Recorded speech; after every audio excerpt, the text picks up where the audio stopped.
હું આઈએસમાં પણ આજે હું ગર્વથી કહી શકીશ કે આજે 13-14 યર્સ ઓફ 14 વર્ષનું સતત ફિલ્ડ કરિયરની સાથે હું જોડાયેલો રહ્યો છું. મારી સાથેના ઘણા મિત્રોને આ ઓપોર્ચ્યુનિટી નથી મળી. સરકારે હંમેશા સારી જવાબદારીઓ આપી છે. એના કારણે ઘણી વખત આવું કંઈક સમાજનું પ્લેટફોર્મ હોય છે, મિસ થઈ જાય છે. પણ રાજકોટના મારા પોસ્ટિંગના કારણે આ વખતે મને આ એક ઓપોર્ચ્યુનિટી સારી મળી ગઈ કે 1.5 કલાકમાં આવી જાઓ ને પાછા ભાગો. ફરીથી આજે જે સન્માન થાય છે વિદ્યાર્થીઓને ખૂબ અભિનંદન, એના મા બાપને અભિનંદન, અને હવેનું જે ભવિષ્ય એમણે ઘડવા જઈ રહ્યા છે એની માટે એમને ખૂબ શુભકામનાઓ. પણ મને છે ને એક વાઇડ સ્પેક્ટ્રમનો બીજો એક અનુભવ મળ્યો. હું પોતે 35 માર્કથી લઈ અને આઈએસ સુધી પહોંચ્યો. ઇંગ્લિશ વ્યવસ્થિત ના આવડતું હોય ત્યાંથી ઇંગ્લિશ મીડિયમમાં આઈએસ પાસ કરતા સુધી પહોંચ્યો.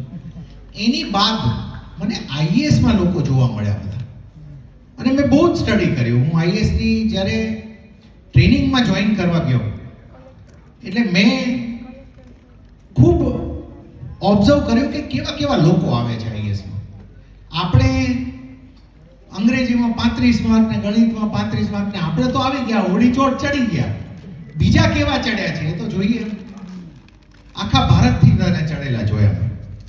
મારી સાથે એક બેન હતી, આખા 10મા ધોરણમાં ઓલ ઇન્ડિયા ફર્સ્ટ સીબીએસઈમાં, 12મા ધોરણમાં સીબીએસઈમાં all India first, pre medical કર્યું ઓલ ઇન્ડિયા ફર્સ્ટ, એમ્સ દિલ્હીમાં એડમિશન લીધું ઓલ ઇન્ડિયા ફર્સ્ટ, અને પછી એને આઈએસ ની એક્ઝામ આપી ઓલ ઇન્ડિયા ફર્સ્ટ. એટલે આ રેન્જથી લઈ અને અમારી જેવા લોકો કે જેણે પોતાનું એક એક સંઘર્ષ, એક એક પગલું ઘસીને પોતે મહેનત કરીને ચડવું પડ્યું છે નીચેથી શરૂ કરીને, અમે બધા એક જ પહેલામાં ભેગા થયા. એટલે અમને છે ને આખું ક્રોસ સેક્શન જોવા મળ્યું કે ક્યાંથી તમે જઈ શકો છો અને કરિયરનો ગ્રાફ કેવો હોય છે. હવે આ જ લોકોના પછી અમે આઈએસ બનીને ફિલ્ડથી બહાર નીકળી, ટ્રેનિંગથી બહાર નીકળીને પછી કામ કરતા જોયા અમે, અને એની અંદર એ કરિયર જોયા બધાના. અને એ પણ હું મિત્રો તમને કહું કે એ ઇન્ટરેસ્ટિંગ કરિયર આપણને જોવા મળ્યા કે બધેથી પહેલો નંબર લઈને આવ્યા હોય, ટોપ 10માં આઈએસમાં આવ્યા હોય, અને સરકાર કોઈ એક જગ્યાએ પોસ્ટિંગમાં મૂકે તો એના સામાન્ય પ્રશ્નો સોલ્વ ના કરી શકે, અને પછી પાછા નવી લડાઈ શરૂ કરે, અને ત્યાં અમારી જેમ જ રગડાતા આવે 35 માર્કથી શરૂ કરે. એટલે વિદ્યાર્થી મિત્રોને હું ખાસ કહીશ કે આગળ તમારી માટે આખી લાઈફ પડી છે. આ એક નાનો બ્રેક પણ નથી તમારી માટે. સંઘર્ષ કરવાની તૈયારી સાથે એક ગોલ બનાવીને આગળ વધવાનું આજના કાર્યક્રમના અંતે તમારા મનમાં એક મેસેજ જવો જોઈએ. તો એ અમારા બધાની આજે ટીમે કંઈ મહેનત ઓછી નથી કરી. આ આયોજન એક હોલમાં સામાન્ય સ્ટેજ ગોઠવવા પૂરતું નથી. આ આયોજન એમણે એક વસ્તુઓ ભેગી કરવાની, એક દાતાને શોધવાના. આ ટીમને હું અભિનંદન આપીશ, અને એની માટે કેટલાય પર્સનલ પણ તમારા સમયનો અને બીજી કેટલી ઓપોર્ચ્યુનિટીનો તમારે ભોગ આપવો પડે છે. ત્યારે થતું હોય છે, અને આ જ્યારે થાય છે ત્યારે એના અંતે આની ફલશ્રુતિ એવી હોવી જોઈએ કે અહીંયાથી જે વિદ્યાર્થીઓ જાય એ અહીંયાથી જઈ અને પોતાની આખા લાઈફનો એક ચાર્ટ બનાવીને નક્કી કરે કે મારે અહીંયા જવું છે અને આટલું તો કરવું જ છે, અને મા બાપ પોતાનો ચાર્ટ બનાવે. એનું પણ હું આપને અલગથી આગળ કહું છું. મિત્રો, હું કરિયરના પર્સપેક્ટિવથી કહું અને આગળ પણ તમને કહું કે લાઈફમાં કોઈ સ્ટેજ ઉપર જો તમારામાં એ ઈચ્છા નહીં હોય કે મારે બેસ્ટ જ રહેવું છે, તો હવેનું જે વર્લ્ડ છે એમાં તમારો કોઈ સ્કોપ નથી. આ ખાસ યાદ રાખજો. અમે ભણ્યા ત્યારે માર્કશીટ એ અંત હતો. 10મા ધોરણની માની લો કે તમારી માર્કશીટમાં 80% આવી ગયા, 90% આવી ગયા, એટલે પીટીસીમાં તમારું એડમિશન ફિક્સ જ થઈ ગયું. 12મા ધોરણમાં 80-90% આવી ગયા એટલે મેડિકલની સીટ ફિક્સ જ થઈ ગઈ તમારી. એટલે તમારી માટે શું હતું લાઈફ ખબર છે? અમારા સમયે લાઈફ શું હતી સરસ કે આ એક દોડ છે, આ લગાવવાની છે. જો નકરું શિક્ષક બનવું હોય તો મા બાપે સવારમાં જ કીધું હોય, 10મા ધોરણમાં જ કીધું હોય બેટા દોડી લેજે, એટલે જિંદગીભર પછી 2,500 ને 5,000 ને 5 ને 10,000 ને 15,000 ને 90 ને 20, એ એક દોડ તમે દોડી લો 365 દિવસની, એટલે તમે તમારી લાઈફ સેટઅપ થઈ ગઈ. એ માર્કશીટ હાથમાં આવી ગઈ એટલે પછી માનસિક શારીરિક રીતે રિટાયર્ડ થઈને બેસી જાવ તમે આગળ તમારી નોકરી પાકી છે, એ હવે નથી. તમે મેડિકલમાં એડમિશન લઈ લીધું, તમે ડોક્ટર બની ગયા, પછી તમારો વિકાસ જ વિકાસ છે એવું નથી. એ વખતે માર્કશીટથી પહેલા અમારા સમય ચાલતું, હવે તમારે દરેક એક્ઝામ પછી એક એક્ઝામ પાસ કરવાની છે. 10મા ધોરણની માર્કશીટ તમને આગળ કોઈ જાતનું કરિયરની ગેરંટી આપે છે? 12મા ધોરણની આપે છે? પછી તો એડમિશન લેવા તમારે નીટ ને બધું આપવાનું જ ભાઈ, જે આપવાની છે. ચલો એ કરી લીધું તો આઈઆઈટી આપે છે તમને ગેરંટી એડમિશન પછી? ચલો જે તમે ટોપ કરી લીધું. સાહેબ આઈઆઈટી વાળાના પણ પેકેજ જો તમે ભણ્યા નહીં, ત્યાં સારા બેસ્ટ તમે સ્ટુડન્ટ પુરવાર થયા નહીં, તો એ તમને કાંઈ કરિયર ઓપોર્ચ્યુનિટી આગળ આપતું નથી. નો ડાઉટ તમને એવરેજ નોકરી મળી જાય, તમે બેઠા ના રહો. એ કર્યા પછી હવે કોમ્પિટિટિવ વર્લ્ડ કેવું થઈ ગયું છે? એક બોટ જેવું હતું, પ્રાઇવેટ સેક્ટર ઓછું હતું, ગવર્મેન્ટનું મોટું સેક્ટર હતું. બોટમાં તમે ચડી ગયા એટલે 2 લોકો હલેસા મારતા હોય અમારા સમયે, અને 2 ના મારતા હોય તો 4-4ની બોટ ચાલી ગઈ. હવે એ નથી. હવે તમારે દરેક સ્ટેજ ઉપર, કેમ કે પ્રાઇવેટ સેક્ટર બહોળું થઈ ગયું છે, ગવર્મેન્ટ સેક્ટરમાં હવે એટલી જોબ જે છે એનો પણ સ્કોપ આગળ હવે લિમિટેડ થતો જાય છે. એની વચ્ચે અને ગવર્મેન્ટમાં સતત પરફોર્મન્સ તમારું જોઈએ છે.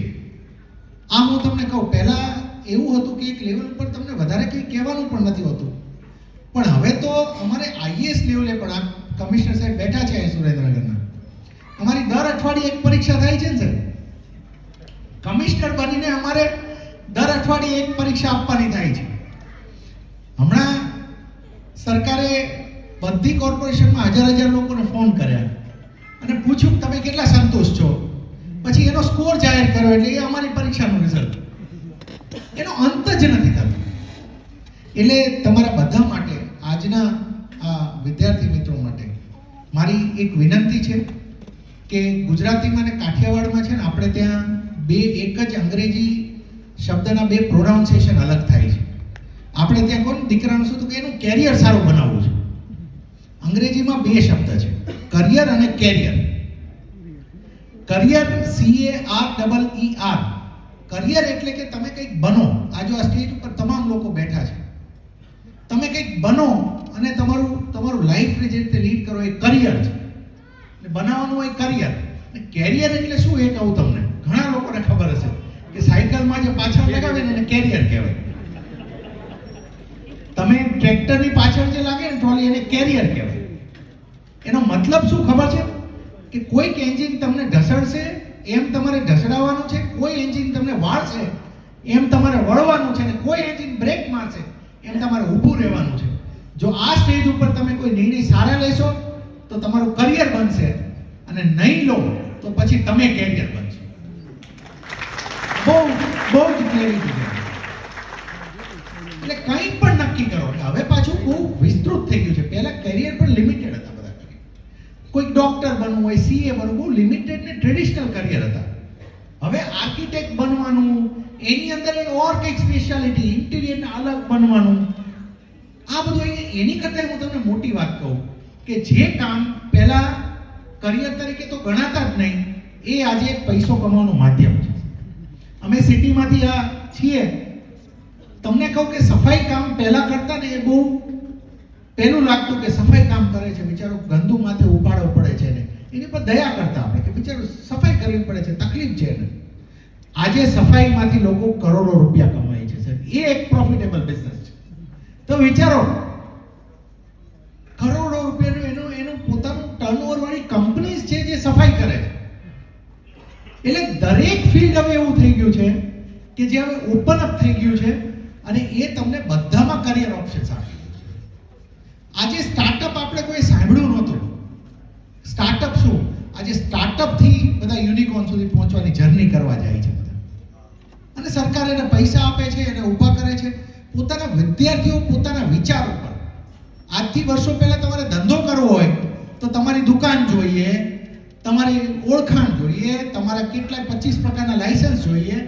આજે ઘરે બેઠા ઝોમેટો નામનો ધંધો તમે કરી શકો છો. આવો ધંધો હોય એ કોઈ નથી ખબર કે તમે કોકનું જમવાનું અહીંયાથી લઈને અહીંયા પહોંચાડો, એ ધંધો હોય. આ વડીલો બેઠા છે, બધી આપણે વિચાર્યું હતું કે આવો ધંધો હશે.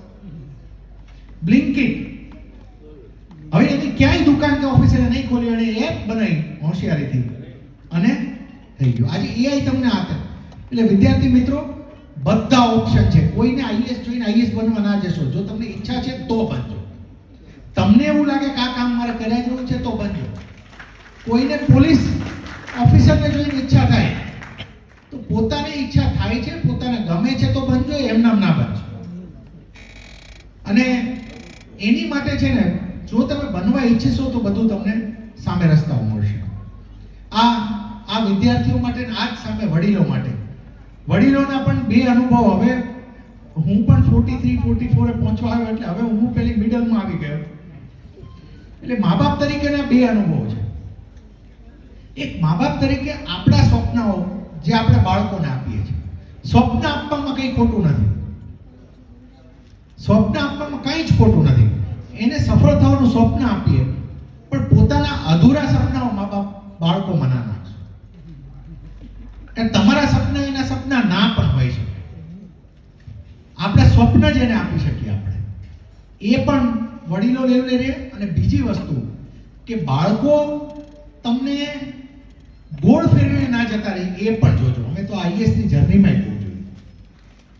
આઈએસ ની તમે તૈયારી કરો, 5 વર્ષ લાગે, 7 વર્ષ લાગે, બધાને લાગે, પણ એ રિયલ પ્રોગ્રેસ કરવા જોઈએ. એવું ના થવું જોઈએ પછી તૈયારી કરે છે એટલે પહેલા વર્ષે પપ્પાને કે પપ્પા બહુ અઘરો છે, થાય જ નહીં. બીજા વર્ષે કે પપ્પા બહુ જ અઘરો છે, થાય જ નહીં. ત્રીજા વર્ષે કે પપ્પા બહુ જ અઘરું છે, થાય જ નહીં.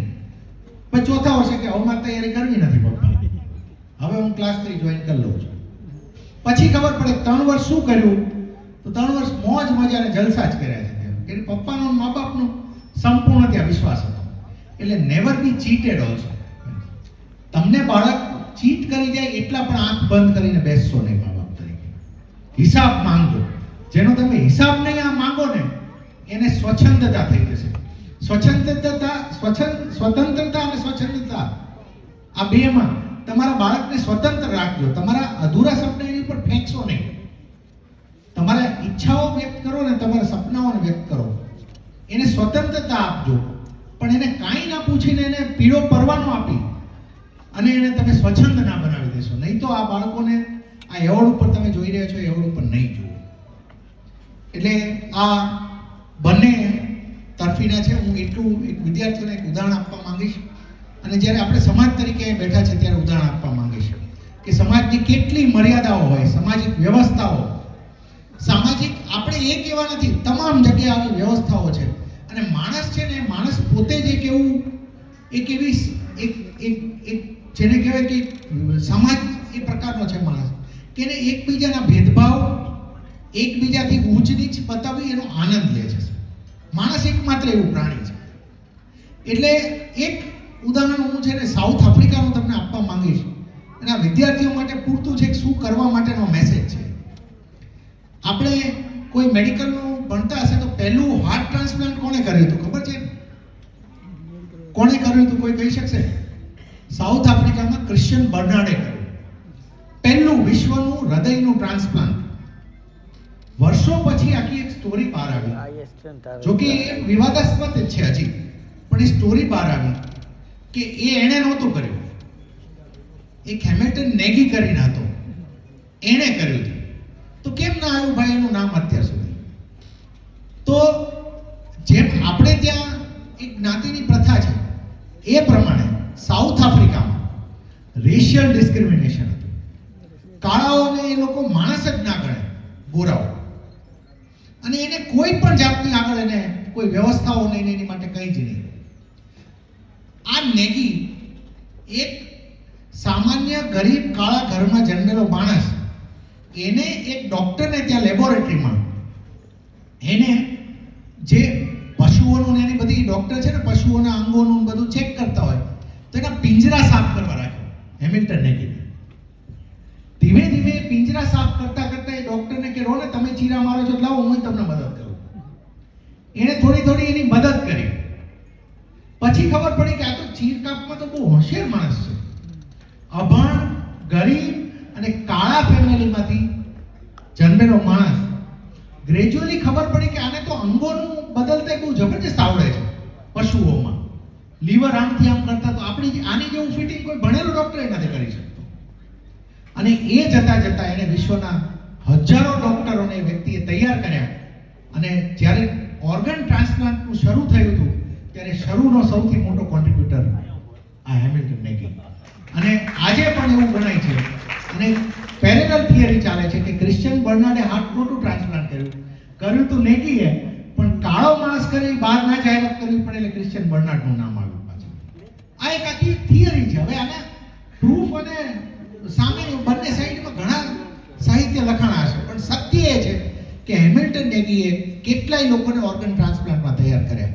મિત્રો, જો સાઉથ આફ્રિકામાં આવી હાલતમાં પિંજરા સાફ કરવા વાળો જો વિશ્વનો બેસ્ટ ઓર્ગન ટ્રાન્સપ્લાન્ટ બની શકે, તો તમે મને કહો કે આજે જે 10મા 12મા આટલા માર્ક લઈને આટલા સન્માનીય સ્કોર લઈને આવ્યા છે, આમાંથી દરેકમાંથી એક આઈએએસ, દરેકમાંથી આઈપીએસ, દરેકમાંથી સારામાં સારો ડોક્ટર, દરેકમાંથી સારામાં સારો સીએ અને દરેકમાંથી સારામાં સારો બિઝનેસમેન ઊભો થઈ શકે. કંઈ જ ઘટે નહીં. ઘટે ક્યારે કે જ્યારે તમે તમારા વિઝન સાથે કોમ્પ્રોમાઇઝ કરો. એક તો મા બાપને ચીટ ના કરો અને પોતાની જાતને ના કરશો.